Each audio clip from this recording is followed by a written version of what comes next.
तो हमारे साथ इस वक्त कुछ खास मेहमान जुड़ रहे हैं और वो गवाह जुड़ रहे हैं जिन्होंने बांग्लादेश में उस हिंसा को ना सिर्फ देखा बल्कि झेला भी है।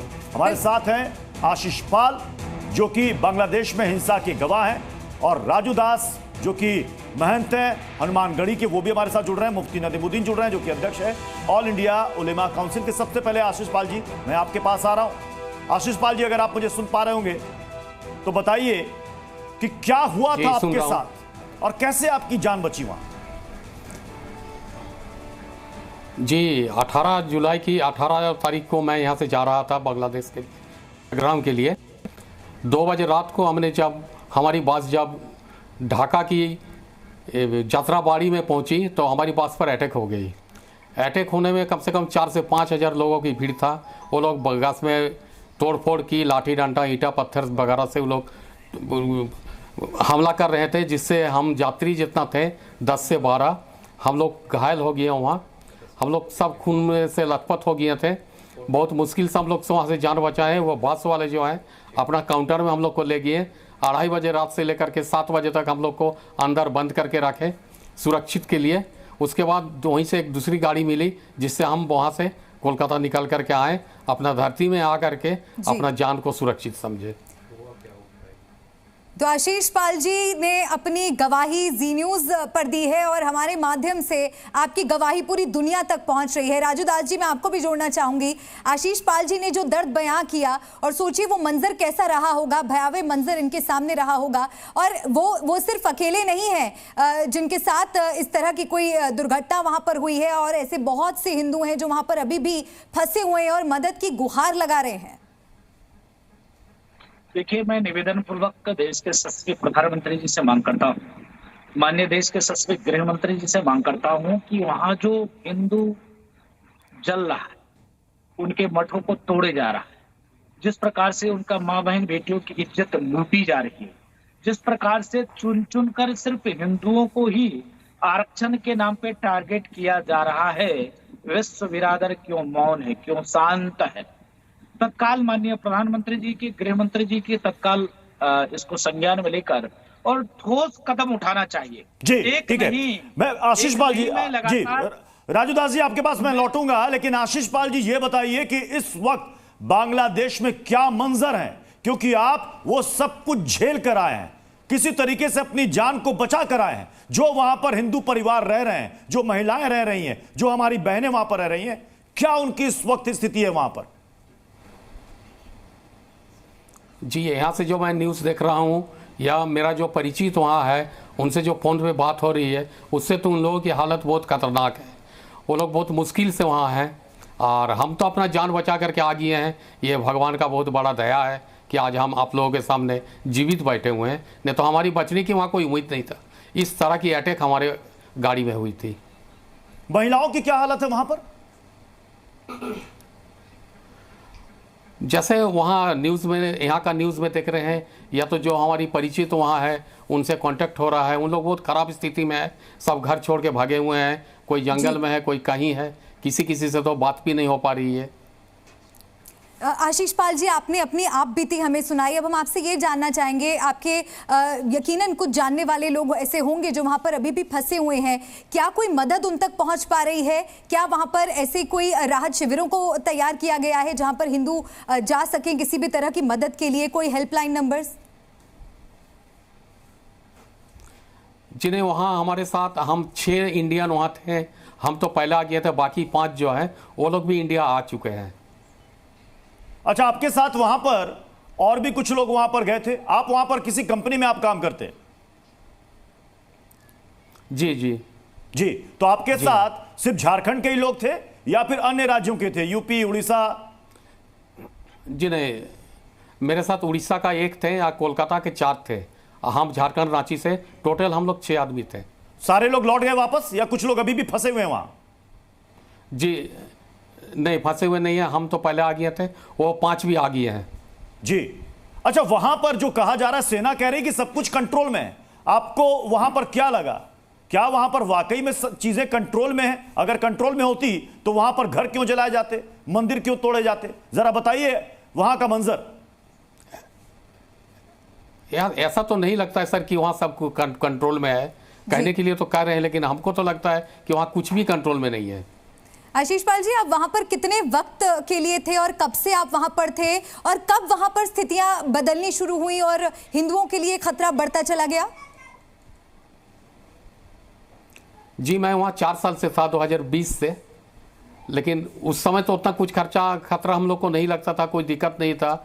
ये इस बार का जो छात्र आंदोलन हुआ, इस आंदोलन से ही वहाँ का हालत बिगड़ते गई। आप कह रहे हैं आप वहां पर 4 साल थे। आशीष जी, ये बताइए कि ये जो दुनिया भर में ये बताया जा रहा है कि ये छात्रों का आंदोलन था आरक्षण को लेकर, ये आरक्षण वाला आंदोलन ये हिंदुओं के कत्लेआम में कैसे बदल गया? यही तो समझने की बात है सर। इससे तो ये राजनीतिक, वहाँ का जो राजनीतिक लोग हैं वही लोग जवाब दे सकते हैं, लेकिन हमको तो नहीं लगता है कि ये छात्र आंदोलन था। छात्रों का क्या वहां पर प्रशासन या पुलिस लोगों को बचाने की ईमानदार कोशिश कर रहा है? ऐसा तो नहीं लगता है, हमको तो ऐसा नहीं लगता है। अगर ऐसा होता तो फिर इतने लोग बेघर नहीं होते, लोगों का घर नहीं जलाया जाता। आशीष पाल जी, ये जो आंदोलन भी हमने देखा ये बहुत लंबे वक्त तक चला और बांग्लादेश के अलग अलग हिस्सों में हमने देखा कि बड़ी संख्या में छात्र सड़कों पर उतरे और प्रदर्शन कर रहे थे। तो क्या इस आंदोलन की शुरुआत से ही क्या कोई ऐसा खतरा जो आप भांप पा रहे हो कि आगे चलकर ये जो प्रदर्शन है वो उग्र हो सकते हैं और हम पर भी खतरा मंडरा सकता है?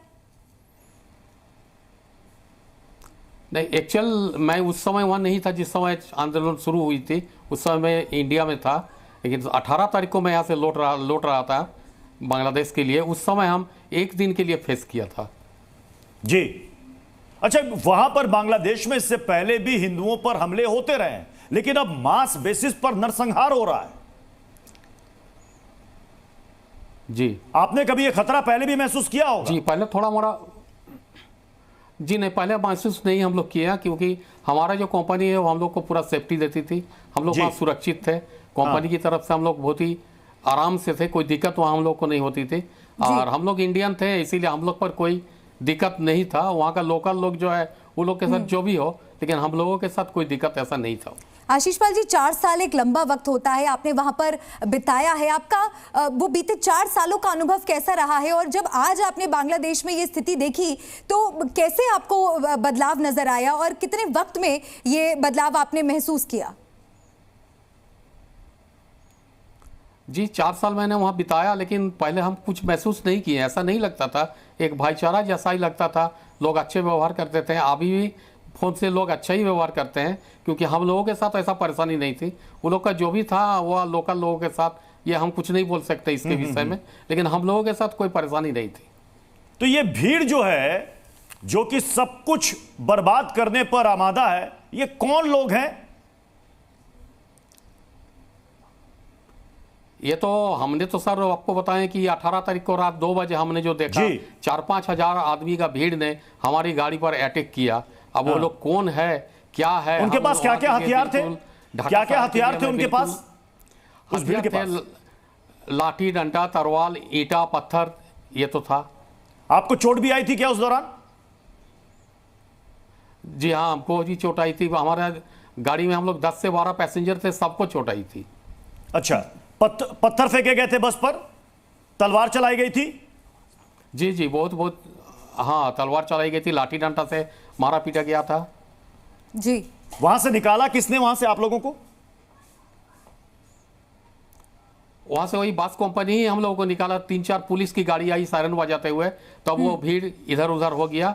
तो वो गाड़ी वाला ही हम लोगों को दूसरी जगह में, उस गाड़ी का जो काउंटर था उस काउंटर में ले जाकर के हम लोग का जान बचाया। कितनी देर तक वहां पर आप लोग फंसे रहे और ये वहां पर ये हिंसा होती रही? ये तो हमको लगता है कम से कम 30 से 40 मिनट फंसे रहे। और ये वहां पर जो हमले हो रहे हैं वो आपको क्या लगा, आपने क्या महसूस किया? किस तरह से सुनियोजित ढंग से ये हमले किए जा रहे हैं? क्या लोगों की पहचान की जा रही है, फिर चुन चुन कर उन्हें निशाना बनाया जा रहा है?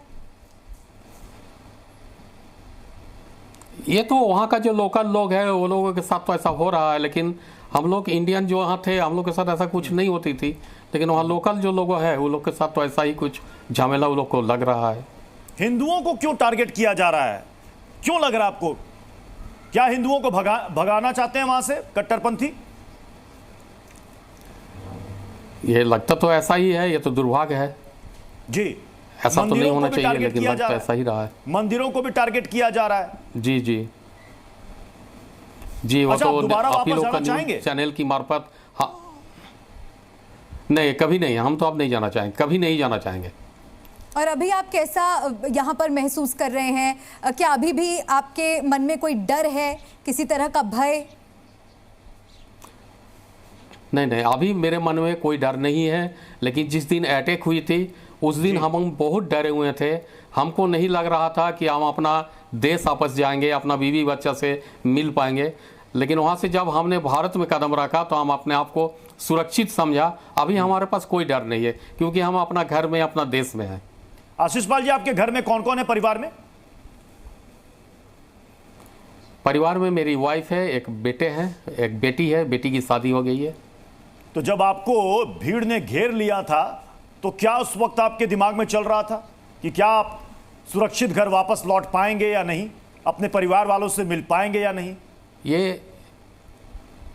ये मैं आपको अपना बयान से बयान नहीं कर सकता हूँ। हम इतना डरे हुए थे, इतना नर्वस थे कि हमको लग रहा था कि अब हम नहीं बचेंगे, अब हम अपना बीवी बच्चे से कभी नहीं मिल पाएंगे, कभी अपना देश वापस नहीं आ पाएंगे। इस तरह का पोजीशन था। हम बहुत भयभीत थे, बहुत डरे हुए थे। बिल्कुल आशीष पाल जी, और जिस तरह की खबरें और तस्वीरें बांग्लादेश से आ रही थी, जाहिर सी बात है आपके परिवार ने जब वो तस्वीरें देखी होंगी तो चिंता से वे भर गए होंगे। लेकिन क्या आप उनसे किसी तरह से संपर्क कर पा रहे थे? क्या आप उन्हें अपने जो डिटेल्स है वो उनके साथ साझा कर पा रहे थे कि आप कहाँ मौजूद हैं, किसके साथ हैं, सुरक्षित हैं या नहीं है? कोई माध्यम था आपके पास बातचीत का?